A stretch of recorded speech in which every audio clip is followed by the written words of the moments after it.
Господи Ісусе Христе, Сине Божий, помилуй меня грешного.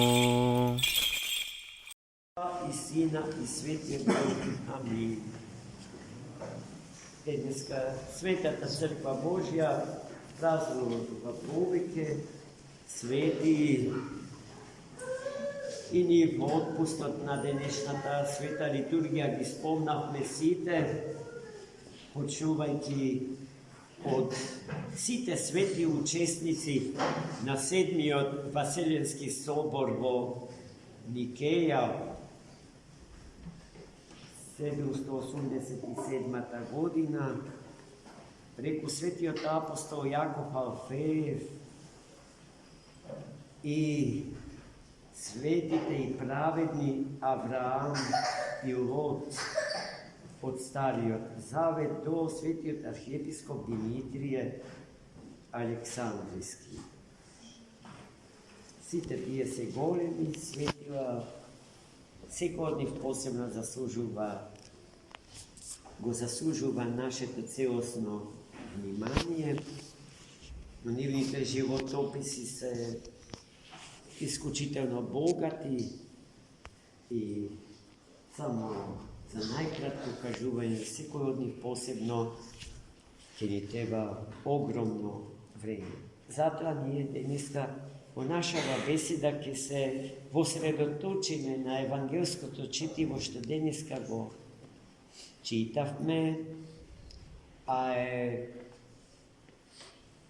извонредно, ако му судиме според духовната сила што ја има во себе и драматичноста на настанот што се случи во едно малечко градче во света Палестина, денеска маченичка и страдална света земја наша, познато под името Наин, малечко градче, во кое што Христос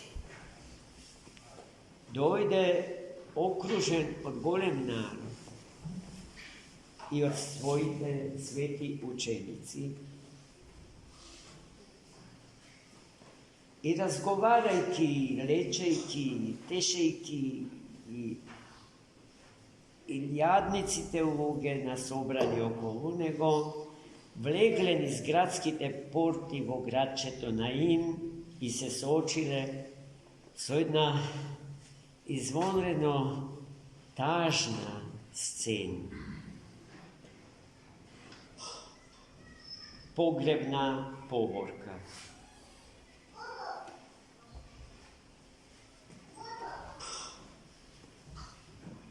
Упокоениот младо момче, син, единец на мајка вдовица.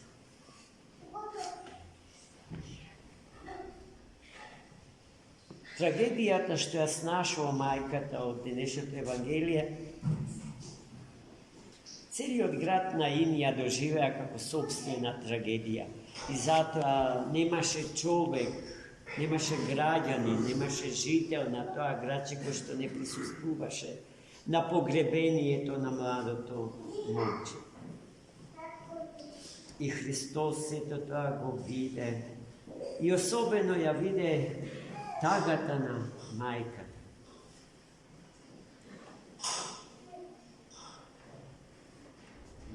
Која што се разбира беше огромна и не можна да биде измерена на кој било начин и од кој било човек, освен оној кој што ги познава срцата на луѓето, целосно, без остаток, а тоа е самиот Христос.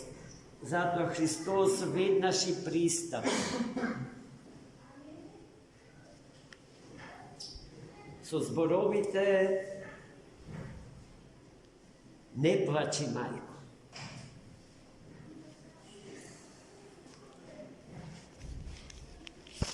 Зборови кои што и ние многу пати во нашиот живот сакаме да ги чуеме. Од некој што има вистинска љубов и вистинска грижа за нас.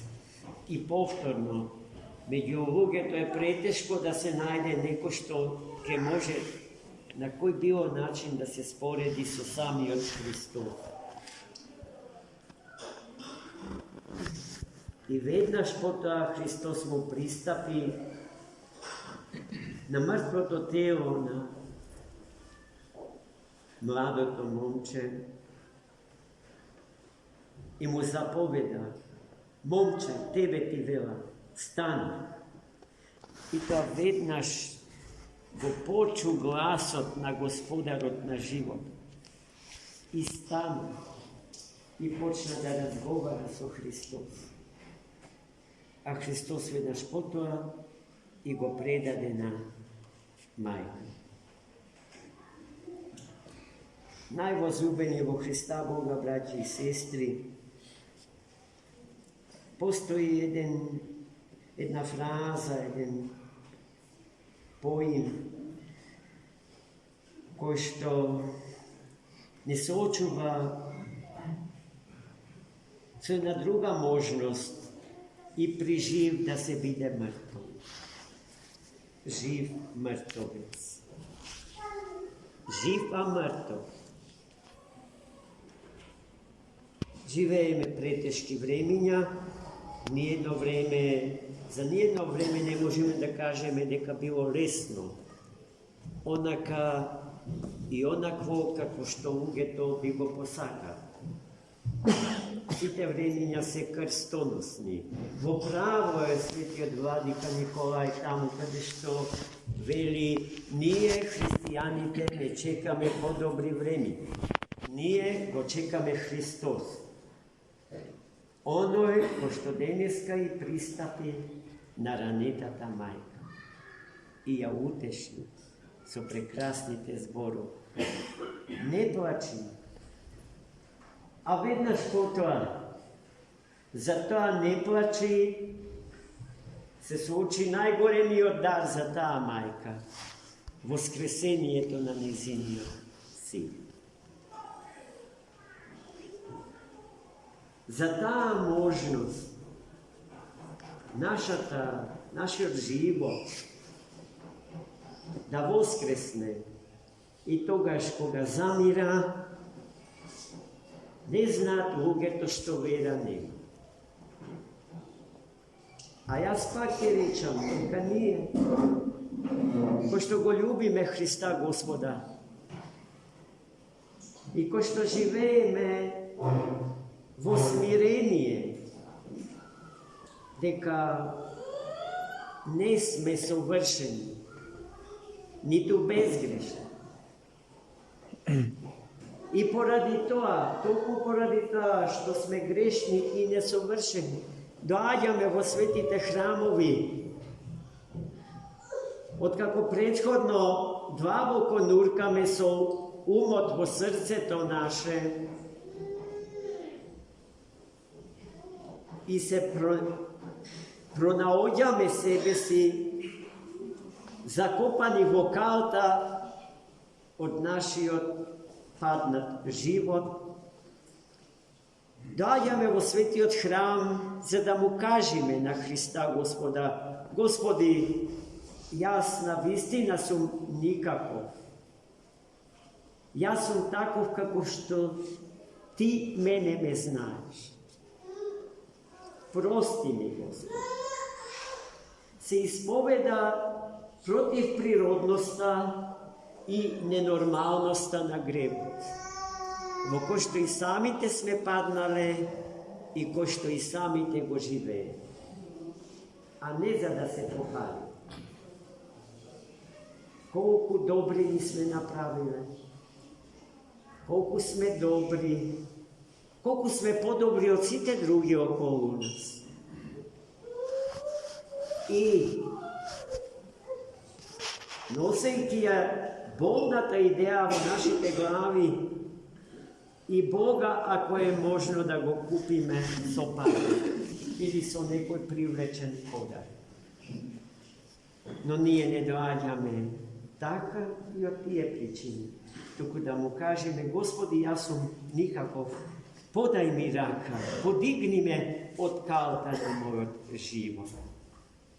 Дај ми сила и мудрост, Господи, да те следам и Тебе, и само Тебе да те имам пред себе си за незаменлив критериум на сите вредности во мојов личен живот.